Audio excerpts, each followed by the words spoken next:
tinitibag nila si VP Sara, lalong tumitingkad ang rating at The way things are going with the impeachment trial, it doesn't seem to be the best use of our country's resources. Accountability is important, but also the Constitution protects democracy.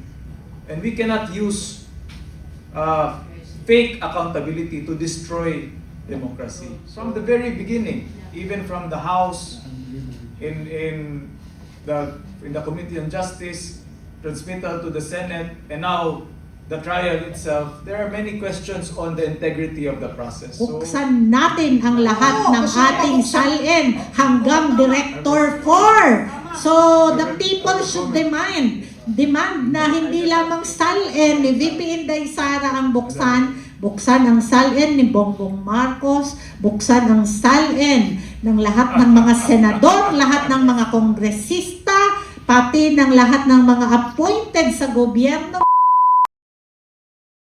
Sobrang umaarangkada at ang taas na ng rating ni Vice President habang tinitibag nila si VP Sara, lalong tumitingkad ang rating at hindi lang yung rating, lumabas kahapon yung presidential survey result at ang lumabas sa presidential survey result, 49% si VP Inday Sara of record by Filipino people for 2028 elections. Ang kasunod niya malayo, si VP Lenny, which is only 26%, no? And grabe ang layo niyan, almost kalahati ang nila diferensya. And Tulfo at 14, Dizon at 1, Rizal Tiveros at 0.01. Riza Hontiveros and Torre at point 1. Kaastra, alam mo ba? Kaastra. Kaya this is an eye-opener also to Ma'am Lenny, no? Huwag kang, ma'am, I really like her. Huwag kang papagamit sa kanila. You serve the people of Bicol na lang and you are shining like diamond there. They need you. Huwag kang magpagamit sa kanila. Mapapagod lang tayo. Kasi ito talaga, si VP Sara talaga, ang nasa likod niya is somebody that we cannot see but we can always feel. Si God na po talaga. Si God na po talaga. Kasi habang sinasaksak mo siya patalikod, pagilid, kahit na pero sa harap mga duwakang no? Sa totoo lang. Tapos pansinin mo, talagang pinaghahandaan pa nila yung mga damit nila. Talagang super. Pero dadating si VP, naka-polo shirt, t-shirt. Pero rockstar na rockstar ang dating. Para siyang makita mo sa pananamit, yung humbleness. Na, sabi nga kanina, pag may authority ka, don't abuse. Yung authority is ibigay mo sa serbisyo para sa tao. Hindi ka maliligaw kahit kailan. Kaastra, move forward natin kasi ang dami mo pang tanong. Oo, meron muna akong tanong dito sa dalawang abogado natin, Kasi, di ba, ano ang tingin ninyo sa prosecution team? Kasi, di ba, tingnan mo tong nangyari sa kanila. Previous week, withdraw nila yung mga witnesses, hindi pinatuloy. Ngayon naman, nag-present sila ng witness na walang sabina. So, bilang mga abogado, di ba, sa pananaw ng ating dalawang abogado dito, itong taktika ba to o talagang desperation na ang tawag dito sa ginagawa ng prosecution na wini-withdraw yung witnesses tapos nagpipresent ng witness na wala man lang kasabi-sabi. Pero alam mo, nasa Itbulaga yun, ha? Laban-laban. O bawi-bawi. Laban-laban. O bawi-bawi. Ganun yun. Nandoon yun. So, kailangan mag-play din tayo. Tayong mga Pilipino, sanay tayong pinaiikot-ikot-ikot. At the end of the day, kung sino sinabi ng Diyos, kung anong sinabi niya, yun ang mangyayari. And it's happening now. Yes. And we can see, we Filipino can see now the panoramic view kung anong gusto niyang ipahiwatig sa atin.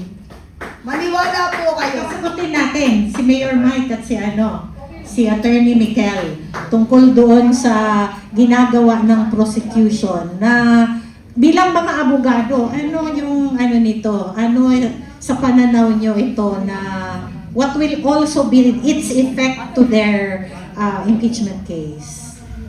yung totoo, hinto na. Tapusin na. Professor, nakikita ko from the beginning. Hindi man yung diretso yan sa Senado eh. Galing pa naman yan sa House of the Representatives. Eh wala eh. Wala akong nakikita ng patutungunan. Sayang lang ang pera ng bayan. Ilang bilyon ang ina-allocate for this impeachment? 20. Magkano? Parang 17 lang. 17? Hindi, per session is 25 million. 25. Kaya nga, 2 taon na. Umaabot na yan ng 20 billion. Alam mo, tapos na. Sira na. Sira na. Hindi sila magsara, dapat isira sila. I'm not joking. I'm not joking. I'm just letting you understand. We've been to this before. Okay lang kung marami tayong pera. Wala tayong pera. Kaya nakakaiyak. Para bang we are being hoodwinked before our eyes, Professor. Di po pwede yan. Mayroon akong 6 years old na anak, si MJ. Ito, 41 years old. Kaya ano masasabi nila? Kung hindi ko ipaglalaban, PDP laban pa naman ako. Kaya kung ako lang ang gustong be followed, if they will not close the whole matter, they should be closed. They should be closed. You know what I mean? What is the effect? Hindi ko maintindihan yung proseso ngayon. Ngayon ko lang nakikita, minsan nag-aaway pa yung mga judges. Hanggang nag-iinsultuhan pa. Hanggang umaabot pa sa presiding officer. For God's sake, enough of the sarsuela. Enough of the drama. Kung ayaw nilang ma-close, huwag sila maghintay ng taong bayan ang magpo-close sa kanila. Maraming salamat. Alam mo, narinig ko sabi niya, magsara na. Magsara. Magsara na kayo dahil sara na! Attorney Mikel, ikaw naman, para sa bilang batang abogado, no? Kasi I'm very interested ano kaya ang mga ng mga batang abogado kasi pag lumalaban ka ng di ba, ng isang kaso, lahat gagawin mo to pero yung itong ginagawa nila, withdrawal of witnesses, presenting a witness without a subpoena, na anong pananaw mo dito sa prosecution panel? Based as an objective observer lang and as a lawyer, when you see parang backtracking when presenting your evidence, it appears that the case na galing sa House was half-baked. So there is a lack of evidence. So there's an attempt to replace evidence with spectacle, and as an observer, that's what I see. So just to echo what my father mentioned earlier, that the way things are going with the impeachment trial, it doesn't seem to be the best use of our country's resources. Considering the many challenges that we are facing, it's only a distraction and it doesn't benefit anyone.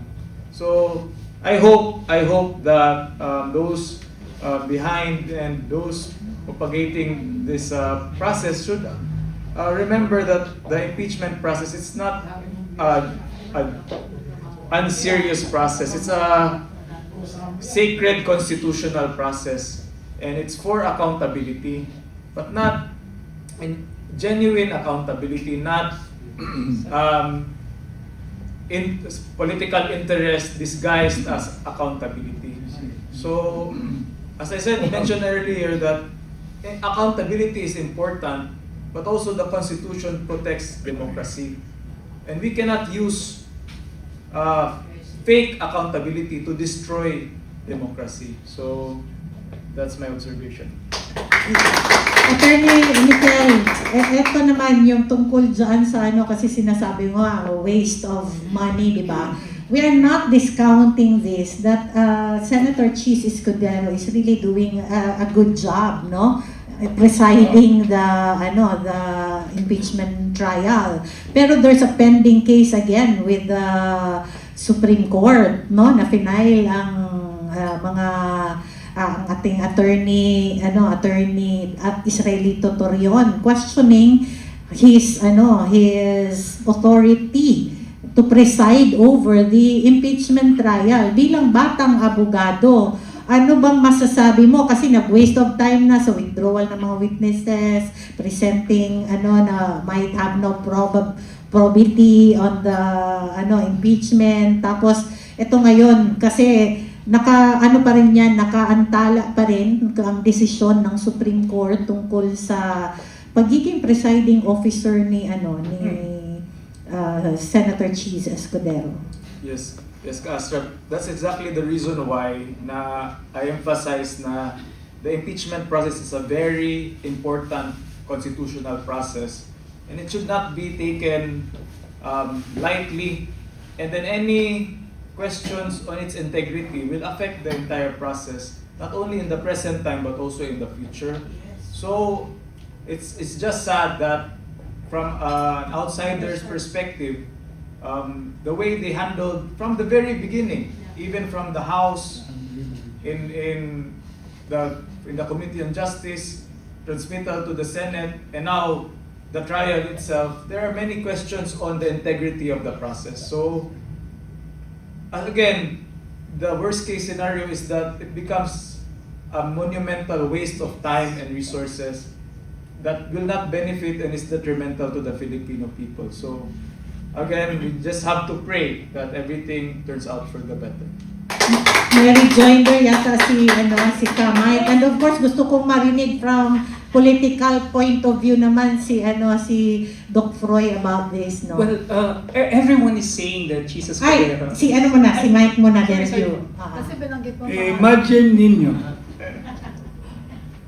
Supreme Court will declare that the presiding officer in the person of Senator Cheese Escudero is not within the framework of what it ought to be under the rule of law and the fundamental law, which is the Constitution. Everything will be null and void. What does it mean? From the beginning, it does not make any value at all, as if it did not exist. And Castro was just kind with Senator Cheese Escudero. You know, when you look at the whole, I'm teaching parliamentary rules and procedure. And I'm also attending, and I've even been a subject of a court case. Pag nagpipreside ka po, it's not easy to preside an impeachment. Especially lahat ay seems to be nagsasalita. Ilamang senador pwede magsalita. Lahat sila, 24. Pero minus lang ni... Dalawa. Hindi sila kasi bihira sila kasalita eh. Kaya wala siyang mali. Pangalawa, kaya nga, sabi ko kanina, emphasis. Waste of money. Demoral. Kaya yung demurrer of evidence, meron pa nga akong gustong mangyari. Para madali.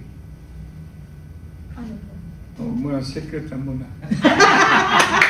Mayor, walang secret sa PDP.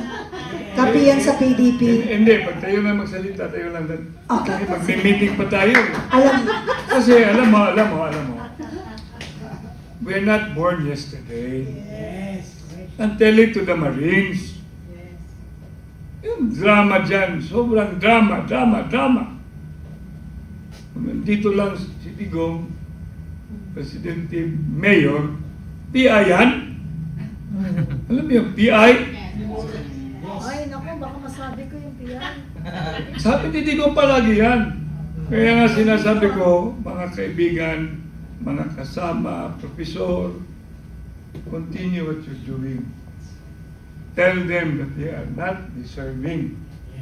They are not deserving. They have become deserving or doing disservice to the Filipino people. Ang bihira to.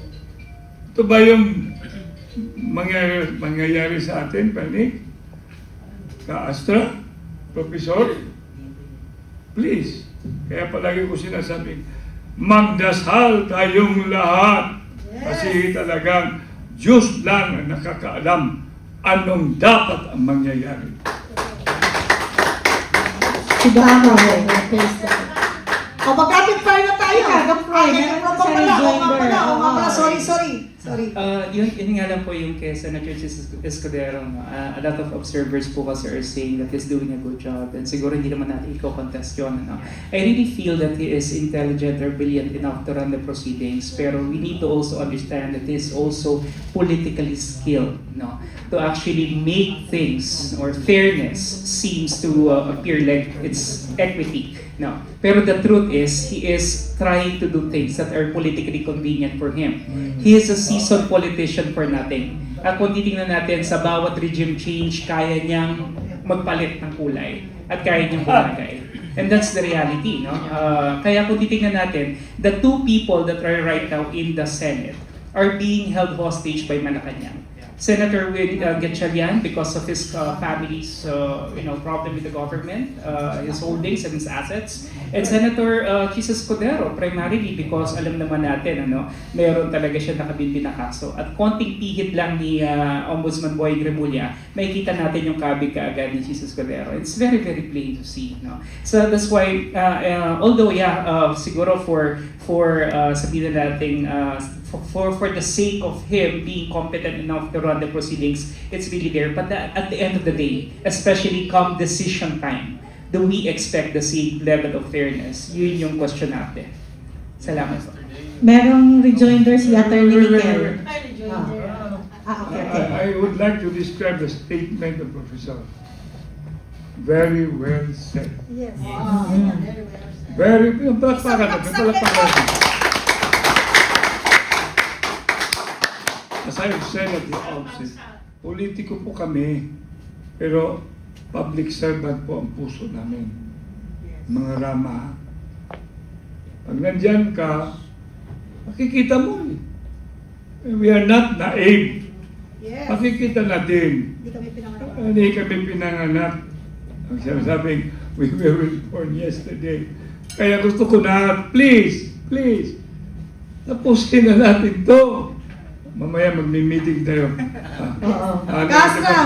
Kaastra. Kaya, ano lang, tuntungan muna natin si Doc Roy, yung sinabi niya na may Ang mga ganda. tinatagong Kaya dapat pakinggan natin yung challenge ni Senator Robin Padilla. Buksan natin ang lahat ng ating SALN hanggang Director 4. So, the people should demand na hindi lamang SALN ni VP Inday Sara ang buksan ang SALN ni Bongbong Marcos, buksan ang SALN ng lahat ng mga senador, lahat ng mga kongresista, pati ng lahat ng mga appointed sa gobyerno, mga secretary, USEC, di ba merong USEC na biglang lumobo from 475 million in just 1 year, naging 2.4 billion. Marami Ang pa dyan. SALN, Diyos ko, saan ka nakakita ng ganito? Kaastra, yung nakikita nyo lang mga USEC dyan, yung nagdeklara. Kaya nakita nyo yung paglobo.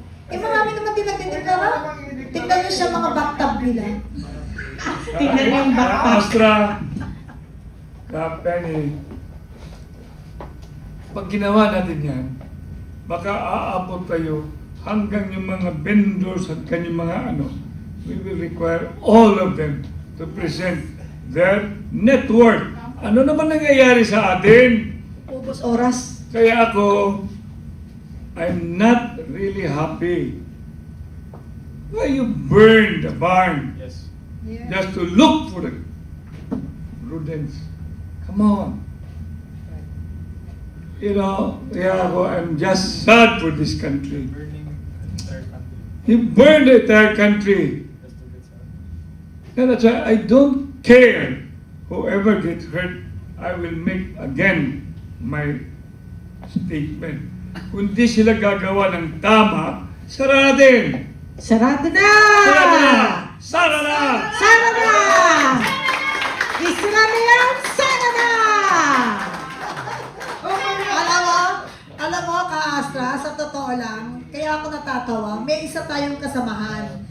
Sabi niya, Penny, wag mo ma-mention. Takot yun eh, kasi mini-mention ko talaga yung name eh. Kasi sabi ko, if you don't have the guts to face them and tell it to the people straight, huwag ka na magsalita. Pero I want to share kung ano sinabi niya. Alam mo, Penny, nanonood ako noong impeachment trial. Nagmumukha silang mga TANGA. Ito yung word ha, ganito ha. Nakakahiya.